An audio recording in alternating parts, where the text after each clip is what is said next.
YouTube, Quinn Wade coming to y'all with that instant analysis on my Celtics beating the Detroit Pistons. This is what we watch basketball for. Games like this get you excited for the regular season. That's the purpose of what to expect. That's the purpose of me doing the Olympics. That's the purpose of me doing instant analysis on preseason games because games like this exist where both teams are going at it, scoring, doing whatever it takes to put the ball in the basket, and even making tough shots that they have to just to give themselves a chance to win. And that is just amazing to watch both teams play at a higher level. And even though the Celtics was beating them pretty well in that second half and in the second quarter, it was just fun to see the Pistons battle back and not give up. And I watched that with the Laker Phoenix game yesterday and seeing it today with the Pistons scoring over 110 plus points. It's just crazy to see that any day you can get knocked off, any day you can lose. Obviously, the Celtics know that because we've been growing into this team that we are now. There's a lot of roster changes that we made. We got rid of Danny Ainge, we got rid of Ime, and this is the current state of the Celtics right now. And we are 3-0, and I'm proud and I'm happy of that. But it just shows you that you got to bring your A game and you got to respect your opponents because you never know what can happen in a game. And the Pistons could have gave up, they could have quit, they could have surrendered, especially after that first quarter where Jason Tatum was just torching them 42-31 in the first quarter. That's already an 11-point lead right there. So that's something that you look at and you say, what can we do more? Because you go into the second quarter, 31-31, they still have the lead. Then they go into that third quarter in the second half, 31-21, Detroit. But the Celtics was able to find themselves with the back-to-back threes from Drew Holiday, which was crucial to climbing back into this game down the stretch. And they finished that fourth quarter 30-25 for a 124-118 win over the Pistons. And the Pistons been getting in a lot of these games where they're good enough to win them, they just can't bring them home. And we can talk about that because this is one of those games that they've been having. The young teams got to go through a growing pain and they got to go through some knowledge. They got to go through some heartaches to make them play harder, to make them play more confidently, and make them play more together. And I think this is one of the games you see that we're not too far from you guys. We can compete with you guys. We can play with you guys.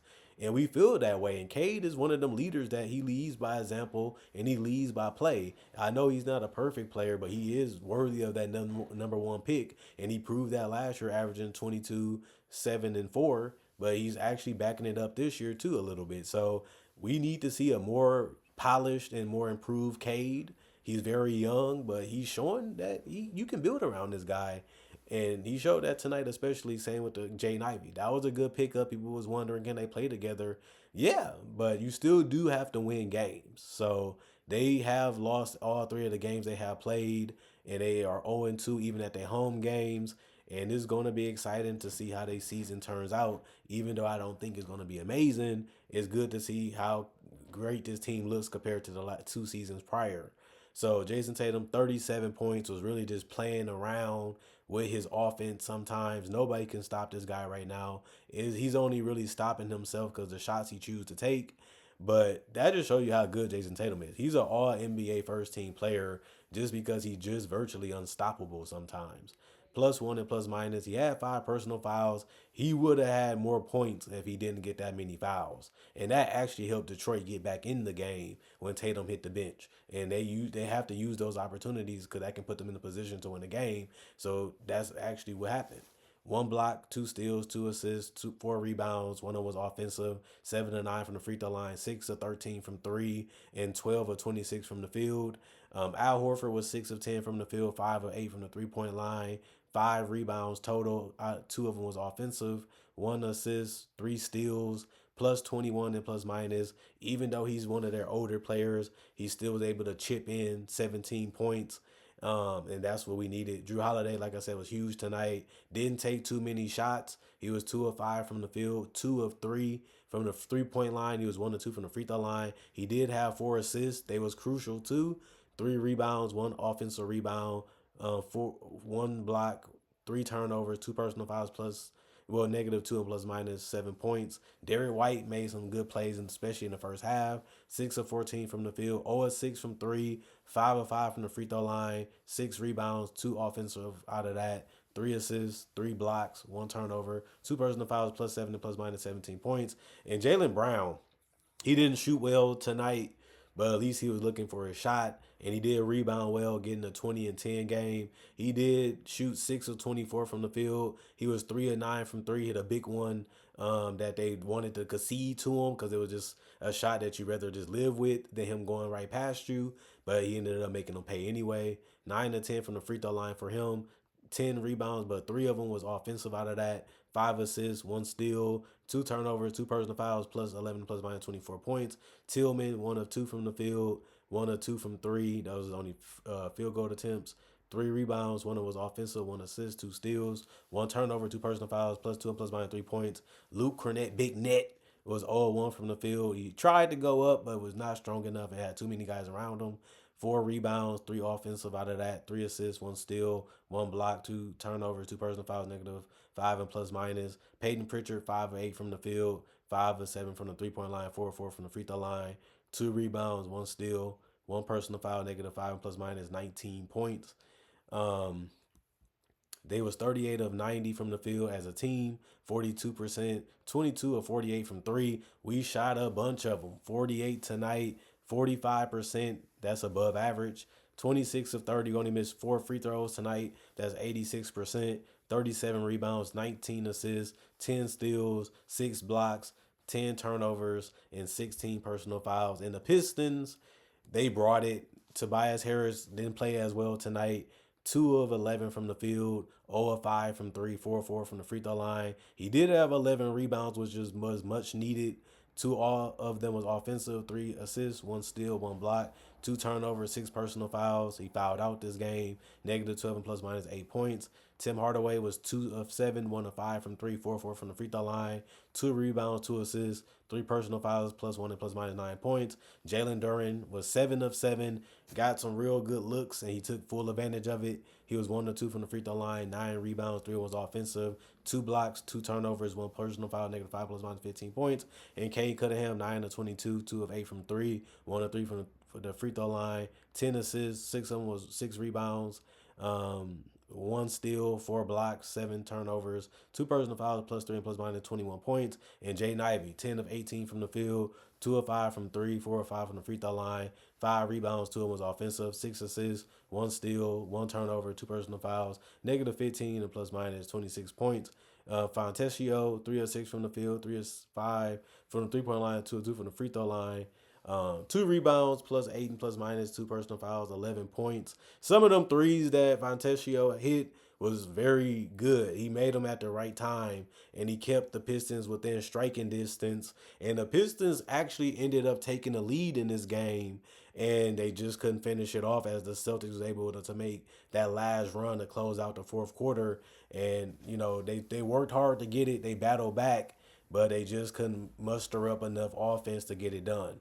2 of 4 from the field for Holland.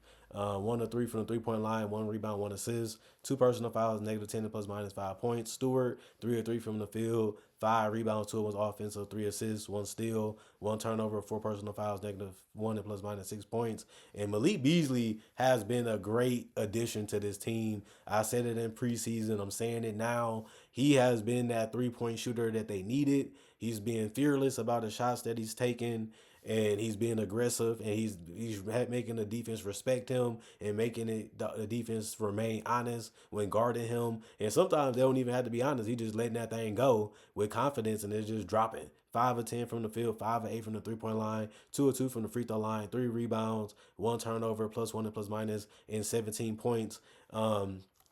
They shot 43 of 88 from the field, 48%, 14 of 39, 35%. That's about average. 18 of 22, 81% from the 3 point line.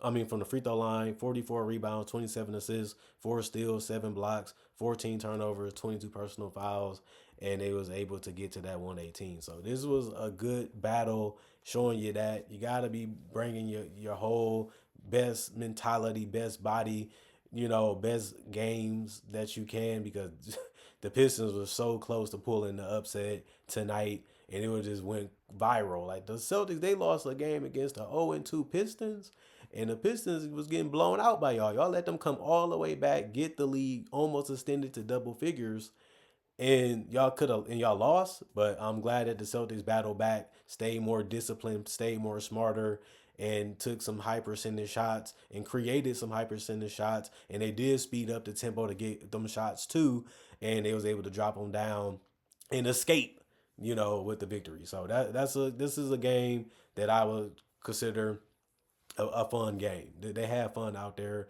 It was a competitive game. It was a lot of people joining and a lot of people feeling some type of way about how the game was being officiated, how the game was being, called, and how, things was dropping for the other team. Now it's our time. But the right team won. The better team usually does always win because they figure out how to get it done. And this is why you need veterans. And the Pistons went out and got veterans, and we already seeing the difference that these veterans are making for the most part. And when you have guys you know what to expect from, and you know what they're going to give you, and you know what they're going to do, you're just more confident going out there and hooping. I always tell people basketball is a fun game when you're good at it. It's a terrible game when you suck, especially when you have to score on the defense. It's so frustrating. It's so irritating. So many people quit basketball because you have to be able to shoot, you have to be able to finish, and you have to be able to dribble. If you can't do those at a good level, you're going to be having a whole lot of problems playing basketball. And the Pistons are starting to develop, and they know what their core is. They know what they're really trying to build around Duran, Ivy, and Cade. And now they just got the right pieces to get in their head. You just keep shooting, keep passing, keep looking for your shots. Because Cade made some great passes. He was pushing the tempo. He was looking for guys while still trying to attack at the same time. And I think he did a good job of that as a guy that's still learning. But he did that last year, and they won more games. So we don't really know what they're going to be and what they're really going to do, but it's just fun seeing the Pistons in more competitive games because last year they was just getting blown out a lot of games, and it's not really happening right now. We'll see what happens longer in the season, but the Pistons look better. They look better. They're playing better, and they're drawing back at teams. So that just lets you know they got the right mentality. They believe in themselves. They believe in who's around them, and they believe in what they can be this season. So that's the right mentality to have, even when the world is against you sometimes. That's all you need is to believe in yourself anyway. And you can conquer and you can do anything on earth, that you want. You know what I mean? And that's what they're showing even against the Celtics. And it was good to let the Celtics know don't get too high, don't get too cocky, don't get too disrespectful because any team has the ability to beat you. And I like the fact that they still stay in that mentality. We still got to play our hardest for all 48 minutes to win, and that's why the Celtics won. Comment, like, subscribe, share, hit the notification bell for more analysis.